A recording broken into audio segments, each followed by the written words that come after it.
Hello and welcome to video number 3. In this specific video, we're going to be talking about mapping out your sales funnel. After you sell your initial front-end offer, will you be offering your buyers a one-time offer? Will you be offering them a back-end product? Because if you are, DigiResults allows for one-time offer and a back-end product. So why should you offer a one-time offer? You may not have a one-time offer or a back-end product as you're watching this. You may only have a product. But I want to suggest to you that you create a one-time offer and a back-end product. And here's why. OTOs or one-time offers offer the ability to increase your profits. And here's why. And this is because customers are in a buying mode. It's easier to sell something to somebody who has just invested into your product and they trust in you by investing money into your product. If they've invested money into your product, then they're most likely going to buy something else that you have to offer. Now, in order for this to work, and in order for you to get higher conversions, the one-time offer or the back-end product must be related or helpful in some sort of way to the front-end offer. If your one-time offer has nothing to do with your front-end offer, then you're actually going to get a lot lower conversions.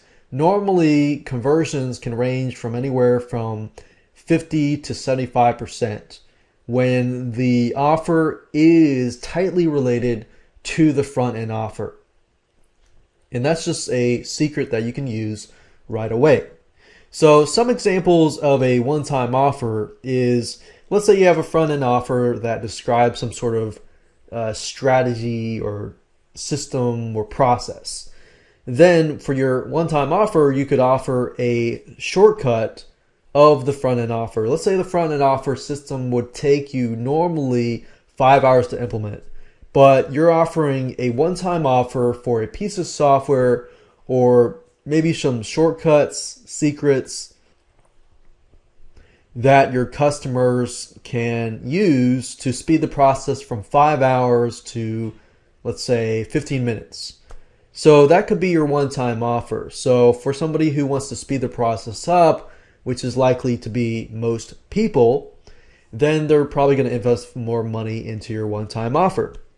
You can also offer a software, a done-for-you service, or something that helps them save time and money. Back-end offers. DigiResults has back-end offers set so that after somebody pays, you can offer them something additional to your initial product or something else. But I would recommend offering something that actually complements the initial product. So this is what a basic sales funnel looks like, and this is the actual sales funnel that I'm going to be implementing and be showing you how to set up on your DigiResults account. So you got your main sales page that links to the thank you page. So it's fairly basic.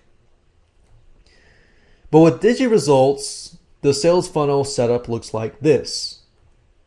You have the main sales page, and after somebody pays for the product, you can send them to a one-time offer. And then you have a back-end offer that is on the back end of the actual page. So I want to get you to realize that adding a one-time offer or a back-end offer actually uses the same settings. So it's actually very, very easy to add a one-time offer or back-end offer. And it's actually the same as adding the initial front-end offer on DigiResults. So everything that I'm going to cover, the sales page, the thank you page, and the checklist basically is the same thing for the one-time offer and the back-end offer. So you will, of course, need to have an additional sales page and thank you page for each of those other one-time offers and back-end offer products. So let's go ahead and start putting the pages together so that we can set this up onto DigiResults. And that's what I'm going to discuss in the next video.